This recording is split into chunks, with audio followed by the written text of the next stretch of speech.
Welcome into the CHGO White Sox post-game show, coming to you live from Studio A of our CHGO studios here in the West Loop of Chicago. I'm your host, Sean Anderson. Alongside me, the full CHGO White Sox crew. That is Vinnie Duber, our CHGO White Sox beat writer. The man in the middle is Herb Lawrence. Hello. You can follow him at Ectorall23. He's our CHGO White Sox community leader. You can follow me at Sean_W_Anderson. You can follow the show at CHGO_White Sox. We're being produced today by Sarah. Hello. Hello, and we're coming to you live after another White Sox loss. They fall to 15-35 on the season. They are currently in the midst of a 39-game stretch, and after two series, they are 1-5. Not good. That's not good at all. But thank God for Tommy Pham and his third home run as a Chicago White Sox. Kept him from being shut out for the 11th time this year. Got me my 1 point for click to pick. Let's go. Oh, you won? I did. I picked Tommy Pham. It's like the 1 point's there. He's probably the best hitter in this lineup, even if you have other hitters like the Corys in there. And the Corys weren't in there. I was saying, even if they were in, they were chatting though. Tommy would still be the best hitter, and so I was like, I'll take my 1 point. If you met a Vinny, wouldn't you be immediately drawn to that Vinny, or would you have a hatred for that Vinny? It depends on the kind of person this was. Their name Vinny. Well, Same I need more information. Okay, all right. Would you immediately hate a Herb? It would be questionable. What if his name was, as my grandma likes to call you, Herb? Without take the H out, Yeah. I've had that before. But like if you met a guy named Herb, would that like make you he would irrationally actually say his name is Herb? Yeah, I would like- be pissed at him for saying his name Herb. It's not your name. You're not a damn plant. You're a person. I've made it clear there's only one way to spell Sean. I had a hatred for Sean Green growing up in the backyard baseball 2001 game because he spelled it differently. Correctly? Yeah, and you always found it felt very boardish. Going through the personalized license plate or maybe keychains, and you always could find SHAWN. You could always find SHAUN, but you can never find SEAN. You find Bort, but you can't find Sean. I was going there. Yeah. Out of Bort license plates in the gift shop. Anyways, Sox lose 9-2. We'll be talking about Eloy Jimenez hitting the injured list. We'll talk about Nick Nastrini's brutal debut. And then, as Sarah put on the intro list, Have Mercy. I don't know if she remembered and recalled the John Stamos conversation we had, but I was eavesdropping. Yeah, it's the Uncle Jesse rule, the Have Mercy rule. We'll try to figure out our mercy rule for the White Sox. Why are you shaking your head? And if you're in the comments, go ahead and let us know if Sugar Ray has 2 or 3 songs.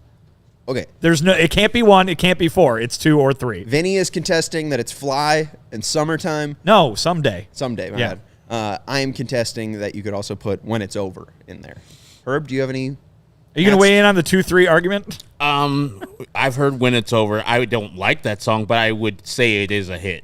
No, that's not the question. Okay. The question is how many good songs do they have? None. No, None. Right. 0. No, it's 2 or 3. Oh, I got to pick 2 or 3. 2, 0. Sarah, do you know any Sugar Ray?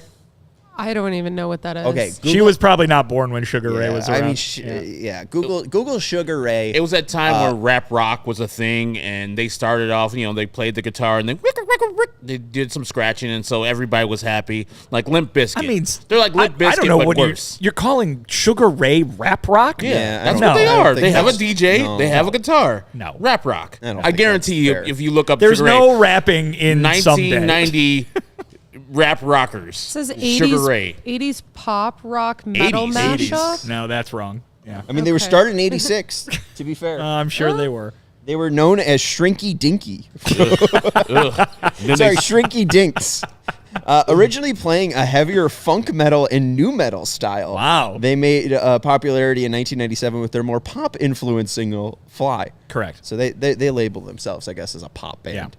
Anyways, hit that thumbs up button. Make sure you're subscribing to the CHGO Sports YouTube channel and make sure that you hit that thumbs up button. We appreciate the support. We'll talk about Eloy going to the IL, Nastrini's brutal start, and then a mercy rule. Let's go to Eloy. Eloy to the IL. We talked about this yesterday. Rounding third base, it seemed like there was some pull in his hamstring, and he hits the IL with a left hamstring strain. Zach DeLoach is up, and we saw him in the lineup for the first time today. Also, Steven Wilson hits the IL, and Nick Nastrini fills the roster for him, and we obviously saw him return to starting duties for the White Sox, and we'll get into his future with the Sox a little later on. But Eloy, apparently this is the 20th injury for Eloy. It's what the internet calculations came up with. I don't know how official that is, but close-ish. It's not far off, I guess. The injured list trips have obviously piled up over the course of his career, and I wrote about it today, if you guys want to go check it out. But, I mean, the main takeaway is, listen, Eloy doesn't mean much to the future of this team right now. This team is 20 games under 500. I don't think anybody should be out there reacting with frustration because, oh, man, this really hurts their chances this year at making a run or crawling back into this or even getting more wins. I mean, it does hurt their chances of getting maybe a win here and a win there because you can hit the ball out of the ballpark, but they don't matter. The wins don't matter to the long-term health of this team. The only thing you can say is maybe it hurts a trade possibility coming up later this summer. But we haven't really seen enough from Eloy to think that somebody'd be out there willing to take on the rest of that salary for this year for really anything of significance anyway. So I think the main thing that this does in terms of frustration for the fan base is just say, hey, remember when this happened before and before and before and before, and that's the reason that this team is in the position that it's in, the reason that it never achieved the successes that were projected of it during the last rebuilding phase was because of all the injuries. And that's not just all Eloy's fault, right? Two guys who are currently on the team and currently hurt in Moncada and Robert, they count too, but what about Tim Anderson, Michael Kopech, Yasmani Grandal, even Nick Madrigal, who was a core player for a little bit before they traded him, had that. But I'm talking about the big guys, right? I mean, yes, Larry Garcia spent some time injured as well. But legend. I mean, that was the main reason that this thing never got to where it was supposed to get to with these players because they were all hurt all the time, and it is more just now in 2024, after everything has happened the way that it's happened, it's more of probably a twisting of the knife for Sox fans more than it is something that actually is going to affect the health of the franchise because Eloy Jimenez probably was not going to be here after this year anyway, whether he stayed healthy all year or not. I just looked it up, and before I pontificate about my Eloy thing, they have 4 songs on Sugar Ray. Fly every morning, someday, and when it's over. No, every morning's decent. Yeah. So I don't know every morning though. I know every morning. Oh yeah, that's that one. 4. I say exactly like that Sugar Ray guy would sing it too. Matthew Mark Rick McGrath. said too, but that guy. Yeah. Entertainment he was Access Hollywood. One of the things, it was a host of those shows. But Eloy, it's a sad thing, but it's not unexpected, as Vinny said. We pretty much can set your watch to when Eloy's going to get hurt again, and it's a thing. And he's injury prone. I know that Rick bristled at it a couple years ago when he only had 15 stints the IL. Now he has 20, so he's just injury prone. It's never going to happen with the White Sox. It might happen with another team, but if we're going to be watching next year and we see that Eloy's hurt with a hamstring or knee or a hip or a adductor, we're going to be like, yeah, that's Eloy. He is that guy. And it's sad that his career is ending like this on the White Sox, but it is what it is. The White Sox need to move on. They had probably already in their minds moved on from Eloy because they weren't going to re-sign him for next year anyway because his price tag was way too high. Now, in the interim, you get to see people like Zach DeLoach come up to the major leagues. You get to see Dominic Fletcher probably get a little bit more time that he would have if Eloy was on the active roster, but Sean just talked about while we're off camera, Luis Roberts doing things down in the Arizona complex, so that would limit time for people who just came up because that guy is within probably 2-3 weeks of rejoining the team himself. But Eloy's pretty much done for the White Sox. I feel sad for the player, but his White Sox career was 100% a disappointment, and he'll go down as maybe the most disappointing White Sox player in this era because, as Vinny said, this whole window being open and then shut really quickly was because of the injuries. And if you think about the injuries on the White Sox, even though he's not the only one, he is the main one. So this is just more a logistic question. If they were to DFA him before they even traded him, let's say there is no trade market, would they just have to eat this year because there is the 2 club options next year? Do they have to get to the point of actually declining the said option for him not to get that money? I don't know. I would imagine that one decision would supersede the others, but I mean, I get what you guys are saying in terms of him being, his White Sox career. The story of his White Sox career has been written, but we haven't heard how long he's supposed to be out from this. And Gordon said 6 weeks. Beckham? He did on the broadcast. He did? He did. He's like, I'm not a doctor, but that's a 6-week injury. Oh, he's just guessing. Yes. Okay. Oh yeah. No, he didn't. He wasn't. Dr. Beckham. Well, he wasn't bringing any. I'll real wait to thing. hear from the team before Sassy going with Gordon. Even though Gordon, he had a lengthy major league career. He looks like a doctor. I guess my point being that Eloy could come back from this in a relatively quick time and just play the rest of the year, or get them maybe next to nothing at the trade deadline, kind of thing like that. But I don't think we've seen him play his last game in a White Sox uniform. No. You don't think so? No, that's not a career-ending injury. Or No, but I mean, he's got a again, hamstring but strain. again, Yeah. I mean, Vinny's talking about him not being a part of the future of the team. He's not. He's not. Right. So what's the point of playing him if you can't get anything You're paying for him. You're literally paying him money. I would have already released Eloy Jimenez. I mean, you know me, I would have traded him after the 22 season. It's Yeah, a you would've different. gotten Jared Kelenic. It's a different And question. I've been fine with that. It's a different question now than it will be on August 1st. That's for sure. You know what I mean? I get what you're saying there, but I think for now, I wouldn't expect him to be out until the end of July. So, Yeah. Well, again, Dr. Beckham thinks he will be, so we'll have to take Dr. Beckham's word for whatever it's worth. I did ended up answering my own question. So it's if they were to buy out Eloy or buy out those years, if it was to a point to, if it was a point to reaching a DFA point, they would owe him the rest of the money for this year, and then there's a $3 million buyout on the 25 option and a $3 million buyout on the 26 option. So it'd be this year's contract plus $6 million. Sure. So, I mean, I don't think that. I mean, if you're going to get to that conclusion, you already know that, and you can't figure out a trade partner. I mean, I don't see the downsides of trading him if he's not going to be back until July, second week of July. If we're listening to Dr. Beckham, what's the point? As I said with Andrew Benintendi, and I know that's much more money, it's a sunk cost. If you're going to get rid of him and in your mind you're already thinking about a life without Eloy, pay it. Just get rid of him. You're not going to get the value that you seek out of the money you owe him still. So just let him go somewhere else. That could be an end of a chapter for you and say, hey, Eloy, no harm feelings. Here's some money to go away and go and play somewhere else. If you do well somewhere else, nobody here in Chicago White Sox land will say, oh, the White Sox messed up with you. No, you didn't work out here. It didn't work out for you or the team. So we hope you do well somewhere else, but here's some money to get the hell off our team and find your way somewhere else. Yeah, this isn't me trying to advocate for keeping Eloy Jimenez at all. He does seem like a prime candidate to leave the White Sox and potentially explode and have a great year. I don't care anymore at this point. If he's going to do it, he's going to do it, and I think it's going to be for a different team. Like when we talk about Andrew Vaughn and them releasing him, like I really don't think Vaughn's going to leave and find success. Oh, you mean I could see it with Eloy. No. Oh, no, I'm just... Oh, you mean Vaughn too?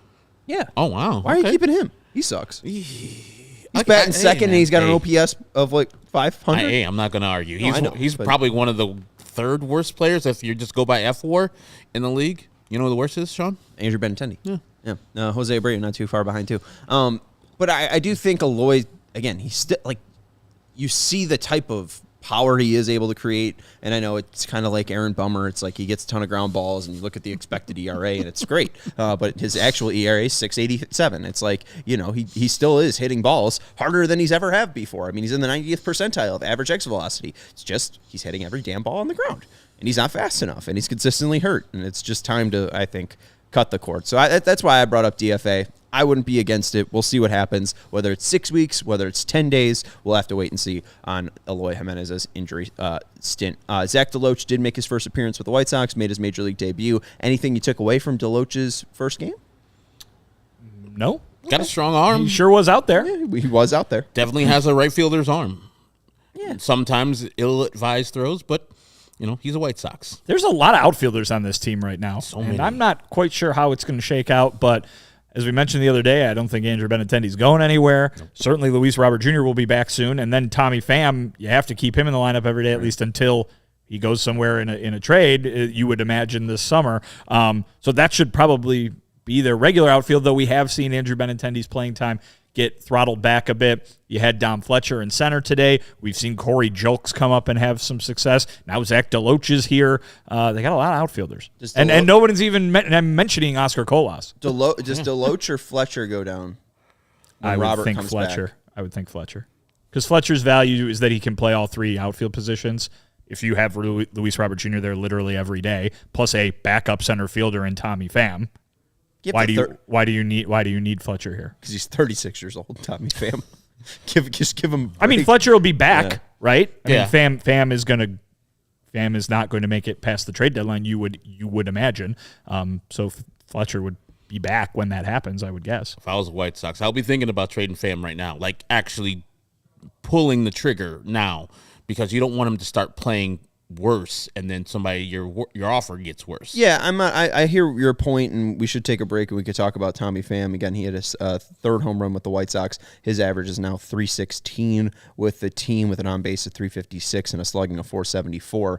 Let's take a break and we'll talk a little bit more about Tommy Pham. Want to let you know, though, about Shady Rays. The future is bright for the Chicago White Sox because Tommy Pham is on the team. Get ready for the season ahead with quality shades built to last. Our friends at Shady Rays have you covered with premium polarized shades that won't break the bank. Shady Rays is an independent sunglasses company offering a world-class product rated 5 stars by over 300,000 people, and their shades have durable frames and crystal clear optics, making them the perfect choice for all outdoor adventures. They have hundreds of options to choose from, so you're bound to find the perfect pair to match your style, and they probably have a style in your favorite team's color. Our favorite team is the White Sox, and last time I checked, their team color is black. Do they have one of those ones that's like sunglasses. Silver across the front? Ooh, maybe. That'd be kind of cool. We'll have to go look at Shady Rays. But I absolutely love our Shady Rays. I think I have 3 pairs now.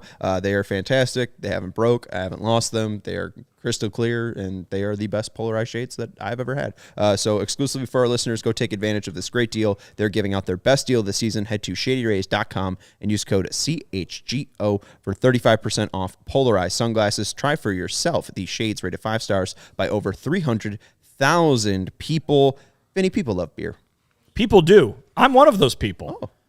It was a beautiful day today. I took a nice extended walk by the lake. I looked at my phone. I think I walked about 13 miles today. It was a lot. Bragging. Yeah, bragging. But something was missing. And, I obviously had to drive my car into work today, so that's something. It was probably good that it was missing. But if you don't have to drive, you should take on your next trip to the lake a whole nice case of Summer Shandy, because it is the perfect beer to enjoy any summertime activity. I was up at the beach. I was up at Loyola Beach, and I was like, you know what? It would be good with this beach. A little Summer Shandy. The fine folks at Line & Kugel, they make a delicious beer. They have the lemonade. They have the beer. They mash them together. It's a Summer Shandy.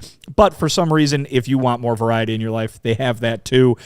Berry Weiss, can't get enough of that love, babe. And then, of course, there's the Honey Weiss, which is made by real Wisconsin bees. They do very, very hard and very cute work up there in Wisconsin at getting that beer put together, do those bees. But really, any sort of summertime activity you've got, Summer Shandy's perfect for it. If you're by the lake, if you're down at the rate for a tailgate, if you're going up to Wisconsin, can't beat it. So flavor life's simple moments with Line & Kugel's, the official craft beer of the Chicago White Sox. Go to liney.com/CHGO to find delivery options near you. That's LEINIE.com/CHGO. Or pick up Line & Kugel's pretty much anywhere they sell beer. Line & Kugel's, flavor the moment. Celebrate responsibly. The Jacob Line & Kugel Brewing Company, Chippewa Falls. Yes! Thank you very much, and we do appreciate everyone hanging out with us, except for the Scrolls, who says move the Sox to Montreal and turn them into the Expos. They're making Chicago stink. Last time I checked, the Expos' final seasons in Montreal, the past, I think, from 1998 to 2004, there's one season where they drew over $1 million, and it was 25,000 over $1 million. So, hey, you know what? I think Montreal didn't do too good of a job keeping their damn team. So maybe we shouldn't, drag this up. We're keeping our team. I'm sorry. I know people want Nashville to get a team. MLB's going to expand. Nashville will get a team. Montreal might get the second expansion team, or they might not. Maybe it'll be Salt Lake City. But I can tell you one thing right now. The White Sox aren't moving. So, We're not fucking leaving. We're not fucking leaving. I don't know. That's annoying. Just leave it alone. What are we talking about? All right. We're talking about Tommy Pham. Tommy Pham gets a $500K bonus if he gets traded. Does he put it immediately all on black in Vegas? You got paid $3 million or whatever. I mean, a serious high roller like that doesn't play roulette. He plays blackjack or in the poker room. Are you a big dog like Tommy Pham? Not in Vegas. Oh, okay. At my house, yeah. Reno? Yeah, Mike Reno. But no, Tommy Pham is not playing. That game is not of skill. It's just choosing. Tommy Pham is trying to choose his own luck. So he's playing blackjack or poker. All right. I mean, hey, sometimes you just got to let it ride. You do. I don't know. All right. Tommy Pham, I don't know. I don't know if there's going to be a massively growing market. I think the reason we saw Robbie Grossman traded was because Texas had a need and there was an injury.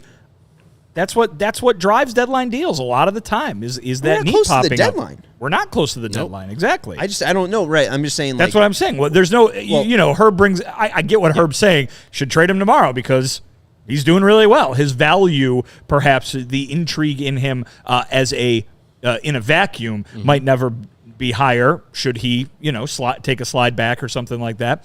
But the intrigue in him might significantly grow if a team experiences a need. Say there's an injury out there in right field for a contender, and they need the best available right fielder. They keep telling us that with all of the playoff spots that have been added to Major League Baseball over the last couple of years, that there just aren't as many sellers as there used to be. Mm-hmm. Well, the White Sox are going to be a seller. We know that. And so they might have one of the few outfielders of that caliber when a need does arise. So this is not like the offseason. Obviously, guys can get hurt during the offseason too, but it's not like the offseason where teams are expecting a certain roster, a certain healthy roster come opening day.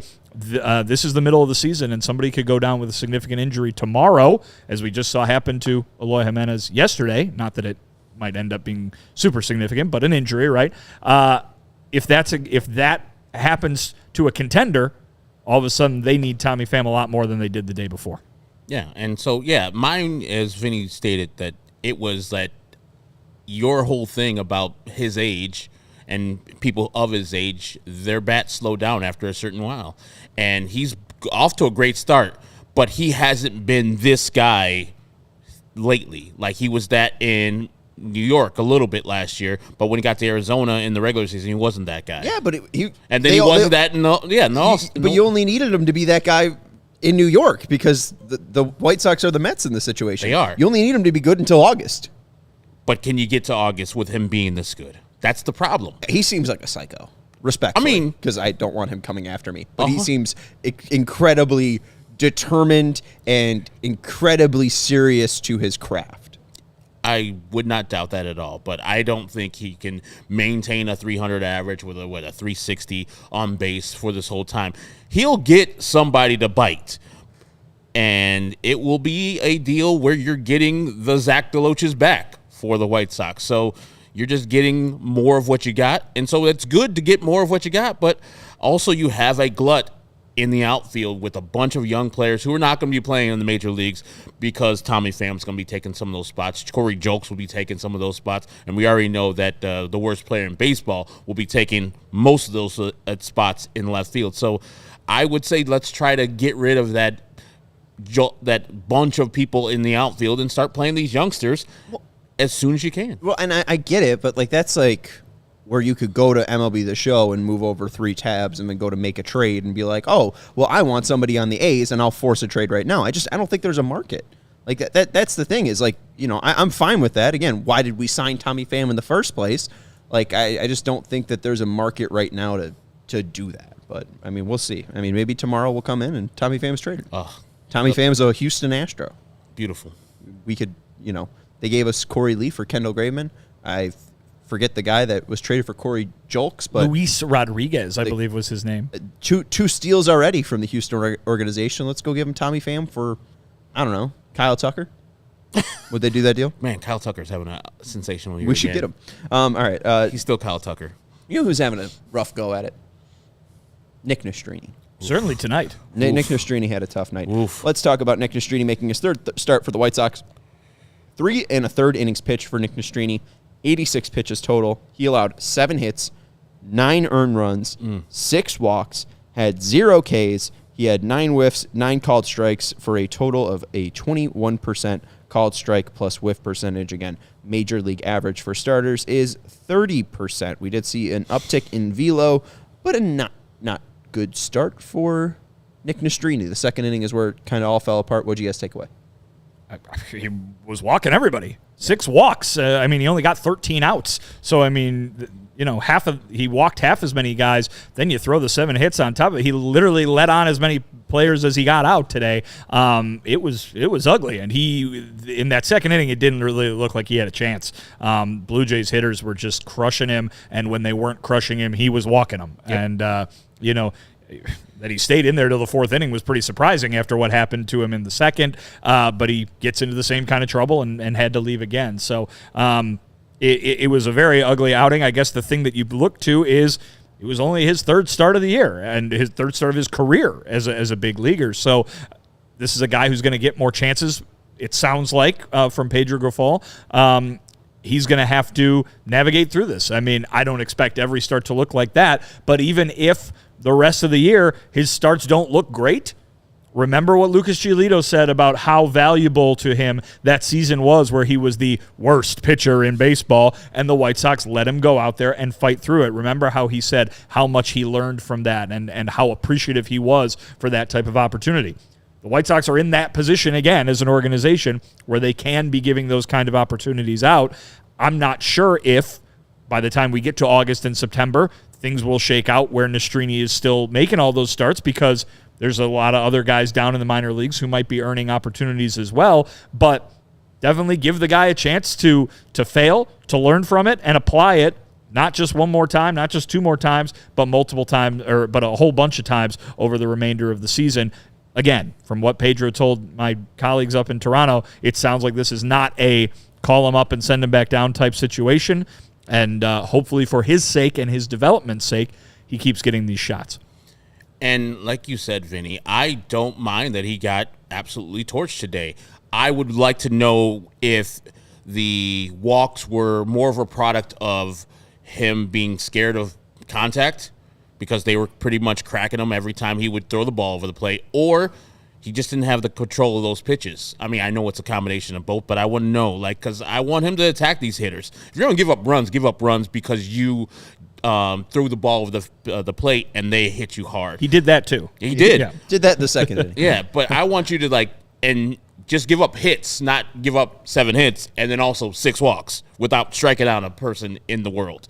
So, yeah, it's good that he's going through this stuff because you're going to have to learn how to get major league batters out. And they pointed out in the broadcast, there were so many times he had 2 strikes on all these hitters in that second inning in particular, and he didn't know how to put those guys away. He did the 3 changeups in a row, I think, to Davis Snyder, and didn't work out. The 3rd time, he's like, all right, I'm expecting one. Here, I'm just going to flick that to right field and get me a triple here. Those things, it wasn't David Snyder, it was Dalton Varsho. But those things need to be learned eventually. And as KPW puts, he scheduled a pitch versus these same Toronto Blue Jays Monday during our takeover. So will you learn from this start that you just had right now in Toronto, swallow it, flush it, as Pedro likes to say, and go back and attack the same team you just gave up 9 earned runs to in 3 1/3? Yeah, and Jim Margolis, as you brought up too, on doubling up on changeups, mentioned Nastrini has been burned by doubling up on changeups 3 times this inning. Martin Maldonado might be a bat-first catcher. We had a discussion during the game about pitchers calling their own games, and Pedro seeming very adamant on that not happening and relying on catchers. Maldonado had an interesting game behind the plate, and I think you even mentioned, later on in the game, whether that be the 4th inning or, I think it was the 4th inning, during the Turner walk, when he shook off Maldonado, and you were like, oh, why are you shaking off the 37-year-old? Yeah, you're a person making your third start in Major League Baseball. Yeah, you're getting tattooed, but that is a veteran back there. No, don't shake a damn pitch off. You throw what he says to throw. Now you get a little, tenure. Call your own pitches or shake them off every once in a while. But I'm sure that it wasn't taken so kindly by Martin Maldonado that a youngster out there who's struggling is shaking you off for something. Like, you're struggling, kid, not me. I'm trying to guide you through this inning right now. So I didn't like it, but, it's not anything egregious, but I'm sure they're going to have a conversation. It's like, dude, that's Martin Maldonado. If he tells you to throw a fastball, throw a goddamn fastball. Hall of Famer Martin Maldonado. Well, I mean, the idea is if you want to know why he's on the team, because it sure as heck ain't what he's doing offensively, right? It's not really what he's doing from a purely defensive standpoint either. He has not having a great year there as either. He's here to game plan, to call pitches, and to work with pitchers, right? And so, you bring up, some tweets about, maybe he's not doing a very good job back there. That's letting the results speak to it, because I'm sure that he was doing that for a very specific reason. This is, he's Johnny Game Plan. He's the guy who is back there and calling those pitches. I would have to imagine that that's being done on purpose. It didn't work. Nope. No doubt about that. But, this is a guy who is literally there to do that and to guide these pitchers through these types of games. Going to have nights like this, no doubt about it. But, you've got a pitcher out there who wasn't getting anything done because no strikeouts and 6 walks is about as ugly as it gets. Yeah, we got to take a break. But, I mean, I get your point, and I don't have the experience of Martin Maldonado behind the plate. I was a lefty, so not a lot of lefty catchers, and then also just getting in that stance. I was like, I'm not doing this at all. Putting on all this gear and then crouching, like I'm a 5th grader. I'm not doing this.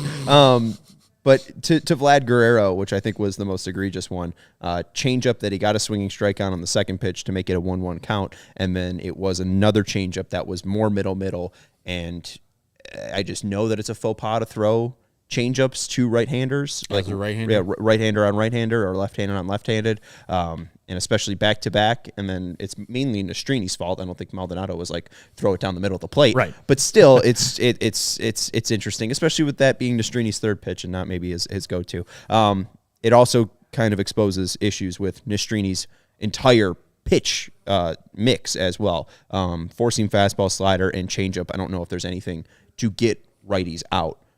Necessarily. The slider, but the slider didn't have great control of it. No, it was what was the home run that was hit? It was it was a cement mixer right in the middle of the plate. It's like, yeah, if you're throwing that, they're going to hit it. Those are Major League Baseball players. I'm guaranteeing a AAA player was crushing that stuff, so it's going to get hit hard up here. And then mid-90s fastball with very little movement, it's going to get crushed. Yeah, not the end of the line for Nastrini. We will see more from him, and we'll see more from him at the takeover. We'll let you know more about that later. We want to let you know, though, now about Circa Sportsbook. Our friends over at Circa Sportsbook, there are real people behind the Circa Sports brand, and that's why we love them. And they resolve issues in a timely fashion. Unlike other books who use chatbots, all aspects of the apps are being run by the same team that runs the main Circa Sportsbook at Circa Resort and Casino in Las Vegas. Circa doesn't limit players based on their winnings. Every player has the same limits, unlike other books who do limit winning players. And since Circa is very proud of their lines, they try to keep the games as close as possible to a -110 split on the Circa Sports menu, unlike other sportsbooks which may use a -115 or -120 split. They are so proud of being the world's largest sportsbook that they encourage bettors to download and explore all sports betting apps available so you can compare the lines from each sportsbook, and most of, if not every time, you will see that the world's largest sportsbook, Circa Sportsbook, has the best line for you to wager on. So download the Circa Sports Illinois app at circasports.com/Illinois-app. That's circasports.com/Illinois-app to sign up today. Also be on the lookout for Circa events, watch parties, and tailgates. If you are somebody who may have a problem with gambling, call 1-800-GAMBLER, 1-800-426-2537, or text GMB to 833-234. Visit areyourreallywinning.com. Game Time is an authorized ticket marketplace of Major League Baseball, which makes getting tickets faster and easier. Prices on the Game Time app actually go down the closer it gets to the first pitch. Game Time is the fast and easy way to buy tickets on all the sports, music, comedy, and theater near you. With killer last-minute deals, all-in prices, views from your seat, and their best price guarantee, Game Time takes the guesswork out of buying tickets. Recently went to Wrigley Field and bought some tickets to a Cubs versus a Padres game. Sat down low by Fernando Tatis Jr. in the right field seats. It was great. It was enjoyable to go there.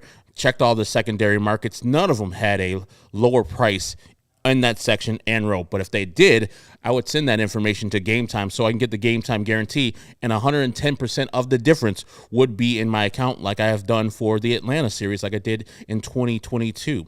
Game Time is the only ticketing app that gives you complete peace of mind with your purchase. See the views from your seat before you buy so you know the exact seat and what you're expecting when you arrive. All-in prices show your total up front so you know that you're getting a great deal without the hidden fees. And they're obsessed with finding you ways to help you save money on tickets. Game Time has deals right up to the start of the event and even an hour after the event starts. It's the place to find last-minute seats. And with zone deals, you pick the section, Game Time picks the seats for an average of 18% savings. Take the guesswork out of buying tickets with Game Time. Download the Game Time app, create an account, and use the code CHGO for $20 off your first purchase. Terms apply. Again, create an account, redeem the code CHGO for $20 off. Download Game Time today. Last-minute tickets, lowest prices, guaranteed. Thank you, Herb. And Sarah was showing the tickets there for the 25th on Saturday. Tomorrow, the White Sox will be taking on the Orioles at 6:40 p.m., and a very big name in Chicago will be throwing out the first pitch. This deal can't be found on Game Time, but the Sox are offering $18 outfield tickets because QB number 1, Caleb Williams, will be throwing out the first pitch at tomorrow's game. So if you are looking to go to tomorrow's game and see Caleb Williams, the Claw, in person, check out that Game Time deal as well, because there's probably $18 outfield tickets, but there's probably cheaper ones somewhere. I mean, will the 500 section even be open tomorrow? Isn't Braggs going to be in the stands tomorrow, too? Unfortunately. So maybe that's a reason for people not to go. No, So the price is an going eye to be out. dropped down. They're like, ugh, Bragg's here. Yikes. Yeah, keep an eye Get out that on Cub his fan out of Twitter. here. Yeah, I know Mitch has been seen in a Sox uniform. I think Correct. we have a picture of Justin not only in a White Sox uniform, but also in a Sox hat. Who is the funniest Bears quarterback that we can think of that might have been throwing out the first pitch? If I can go Do you back, have an answer, or no, are I you don't just, have an you're answer. just guessing? I'm trying to. Well, I'm honestly trying to use the experience, the life experience I have in front of me to maybe dig into a deeper well. I'm calling you guys old. I'm old. He's not that old. I'm older than me? Sean. Yeah, he is. That's it. I mean, he's maybe has 5 more years of. Do we think Jonathan Quinn ever threw out a first pitch? That's what I'm wondering. Like, is Do there? we think Craig Krenzel ever threw out a first pitch? Did Cordell Stewart wear a White Sox uniform and throw a first pitch? When they got him, that was a big deal. Oh, my I wouldn't be goodness. surprised if he did. He just ran the ball to home. He didn't throw it at all because that's his role in the Bears. He was so terrible as a Bear. Henry Burris. You think Henry Burris No. might be the funniest White Sox? Yeah, There's no way Henry Burris threw out a first pitch. because he was terrible as a NFL player, but won like 3 Grey Cups. And if you go to Canada, it's like, man, Henry Burris is the shit. You go to America, like, who? He was terrible. All right. I'll take it with But Jonathan Quinn was terrible too. take it on your Yes, he thoughts. was. And Most Bears quarterbacks terrible. Correct. just real quick too, with White Sox Tom saying Caleb Williams could stay with the Cubs. He picked them first. It was a schedule. They were just home. They were just home. Right. Yeah. He was drafted and they were home, and then he meted the media at that time. The White Sox weren't. I don't even know where they were at that point. Probably Kansas City. At that point. So it's just like, you know what? I don't think Caleb Williams knows the sides or not. I think he's all for you guys being Bears fans. Anyways, Caleb in Rome, and then also the guy from Yale that's a Bears fan will be there tomorrow. So Guy from Yale. Kieran- Oh, George Bush. Well, Kieran I don't think they Imagaji, drafted him. That one. whatever his name is. I said his name wrong. Yeah, I wasn't gonna say it because I just know he's from Yale. But we do have Bush is a good one. a game to go to as well on the 27th. We are going to be taking over Guaranteed Rate Field on Memorial Day. That game starts at 1:10. Nick Nastrini starting that game? Schedule. Imagine. Scheduled to start this game. Because the so- other 4 guys are starting against the Orioles. That's so, true. Yeah.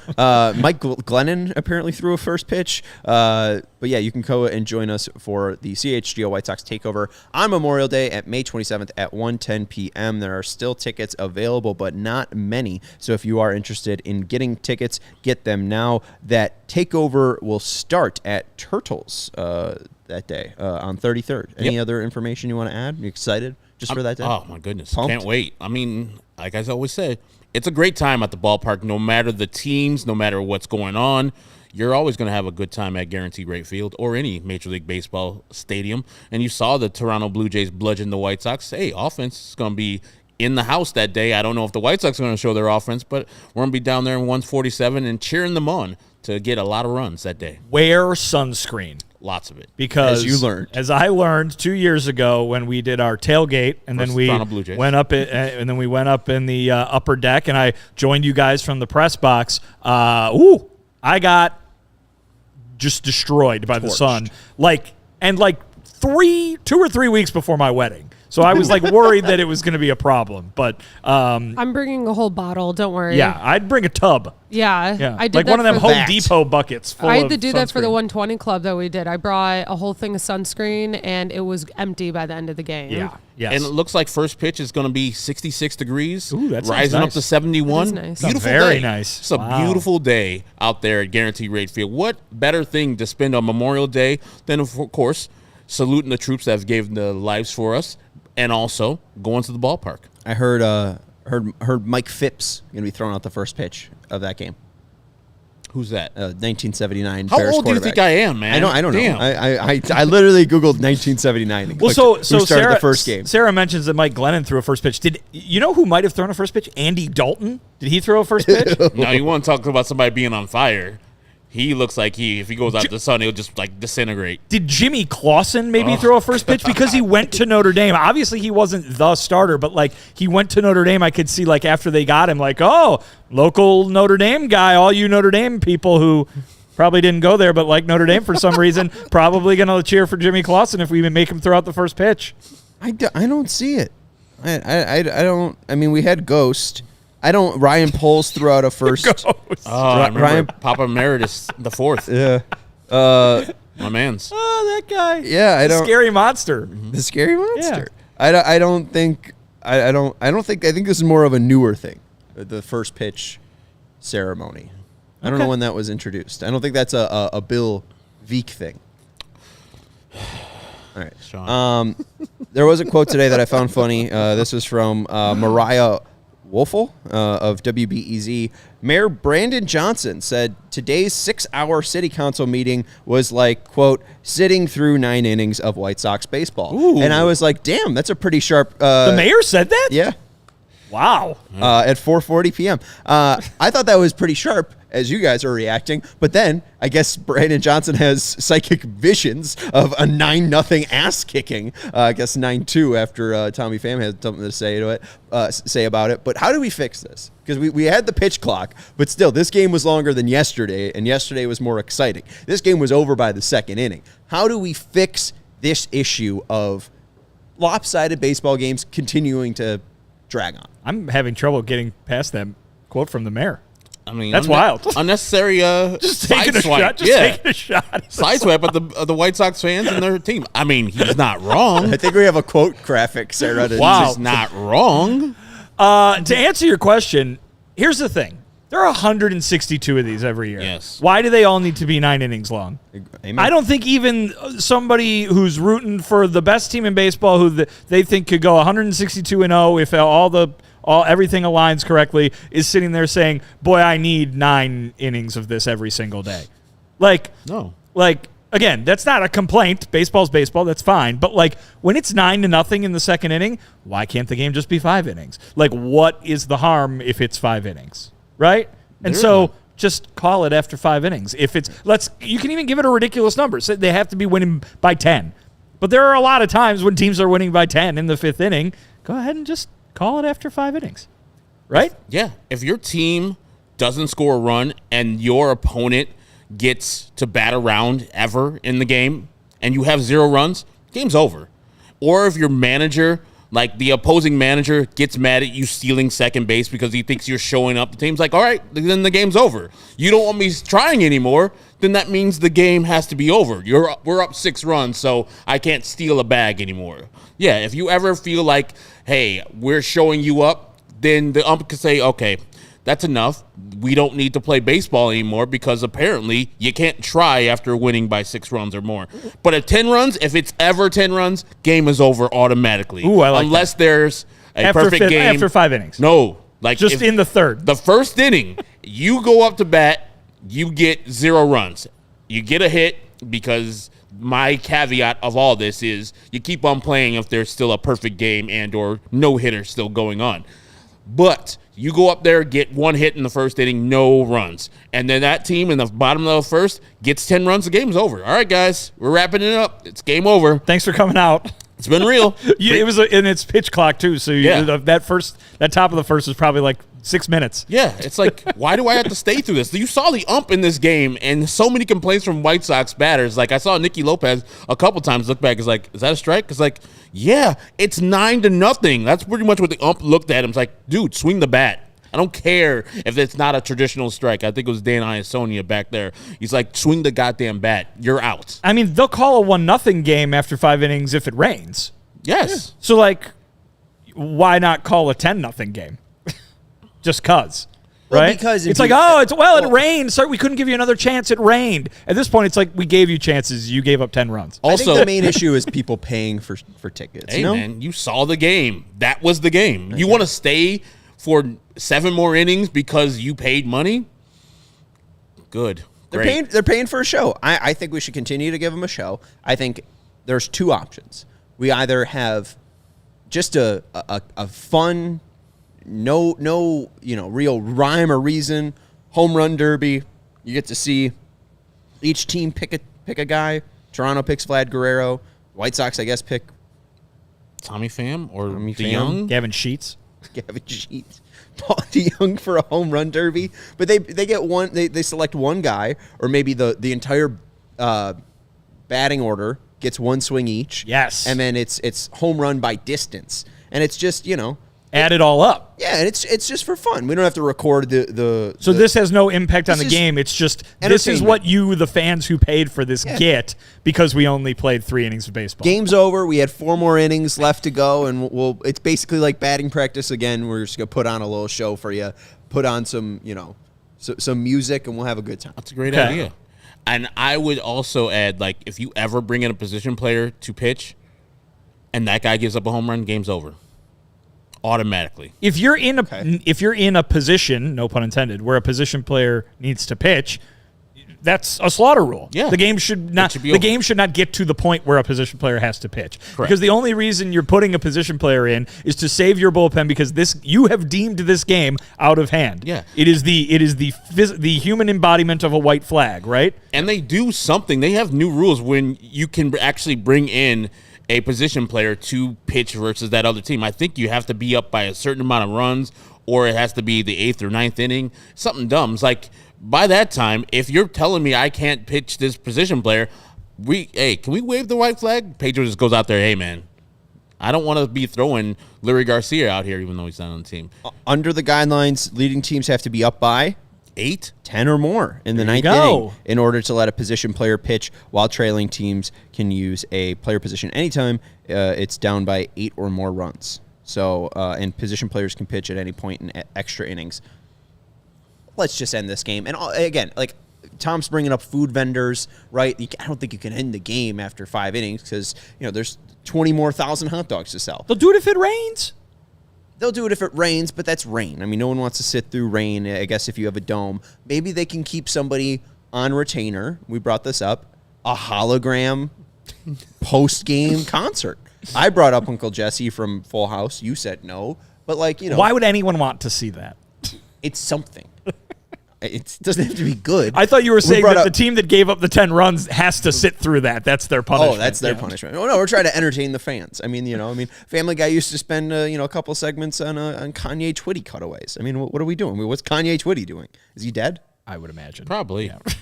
Conway Twitty. Kanye Twitty. Not Kanye. You're putting the two together. He's not Kanye. No, we'll go with Kanye Twitty. Yeah, he died in 1980. Kanye got banned from Twitty, if memory serves. I think so. Yeah. But we can't. That was a good one. That was a really good one. I'm jealous of that one. I guess that's it for the night. I don't got anything else. I think the other. Oh, I did have a quiz for you guys. Okay. Also, Gordon talking about the dollar hot dog night. Toronto sold $50,000 hot dogs. Gordon said it went near to 60,000. Why isn't that just? Why aren't just hot dogs always $1? They just made $60,000 Every hot dogs. ballpark. Literally. Yeah. I mean, Costco clearly is I'm beholden to it. To be fair, I would be curious as to how many hot dogs you're selling during a regular game, because hot dogs are not cheap at a ballpark. Nope. They're what, $7, $8 at least, right? Minimum, yeah. If you're getting the Vienna. So my point being, like, you can cut that number. You can cut the number of hot dogs they sold by 8, and it's the same amount of money, right? I guess. Yeah. That's no fun, though. I want to eat like 80 hot dogs. That's why they have $1 hot dog. Spend night. $80. Yeah, I was going to say you're spending so much money on hot I dogs. was saving so much on I got it. I got the round for the whole stadium. All right. I got one quiz for you guys, and I want to see if you guys can do it. Chris Bassett was cruising. Got through 7 with 107 pitches, and it seemed like John Triffin was like, well, how far can he go? And I just had the thought, how many pitchers, or who was the last pitcher to throw 120 pitches in a game, in an appearance? The last White Sox pitcher to throw 120 pitches. I have White Sox pitcher, I have last pitcher against the White Sox, and then I have just the last pitcher. In baseball.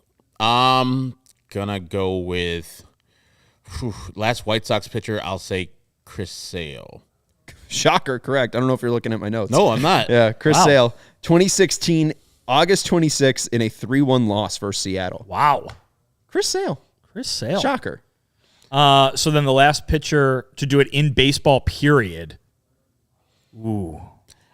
Let's go with Verlander, right? I would think Yeah. somebody like that. Yeah. No. Somebody who's like old. Greinke? Sage veteran No. type of thing. I'm going to go with Nathan Eovaldi. No. No? Not Nathan Eovaldi. Wait, you said that weird. Like, I was close. No, you weren't. Okay. Lance Lynn. No, he's in the division now this year. He didn't throw it while he was in the division, but now he's in the division. Oh, boy. All right, let's see. Twins. Is it Jack Flaherty? Wrong team. Is it what's the guy? Chris Paddock. Who was the guy that was terrible last year for the Royals that gave up 1 million runs every time out? That guy. Oh, Jordan Lyles. It was not Jordan Lyles. It's a good thought. Maybe Maybe he Seth wasn't on the Lugo. Seth Lugo. Okay. Seth For the Lugo with the Padres? Padres. 8 2/3. Seth Lugo's like maybe going to win the Cy Young this year. He could. Alex Cobb also did it last year. Michael Lorenzen did it last year, and then Griffin Canning did it last year. The last guy to do it against the Sox, Dylan Bundy in 2018 in a 9-3 win against the White Sox. He struck out 14. And the last to do it before Chris Sale in August 12th. So only, there's been a 8-year drought of anyone throwing 120 pitches, and Carlos Rodon did it 12 days before Chris Sale. How about that? So that I found that fun. And he did that in a 4-2 win where he only pitched 6 innings. So I don't think he'll ever see team. that. Is that Robin? I think it's Robin. Yeah. Robin's out there like, let him go. Fuck it. It's his last year, right? Yeah. Robin's last year going 78 and 84. All right, that's going to do it for the CHGO White Sox postgame show. Thank you very much to Sarah for producing the show. Make sure you hit the thumbs up button if you have joined us. Most importantly, we finished before Cubs, so we get to stick it to Luke Stuckmeyer. That's Vinnie Duber. You can follow him at Vinnie Duber. He's our CHGO White Sox beat writer. Can we have Ryan just join us? That'd be confusing. Sure, yeah. Okay, that's Herb Lawrence. You can follow him at Extrawall23. He's our CHGO White Sox community leader. And I'm Sean Anderson. You can follow me at Sean_W_Anderson. You can follow the show at CHGO_White Sox. Oh, We'll be he back called the wrong person. Damn. We'll be back tomorrow at 6:40. Well, we'll be back tomorrow for tomorrow's 6:40 game with a CHGO White Sox post-game show as the Sox take on the Orioles. We'll see you then. So White Sox. We all silly like the mayor.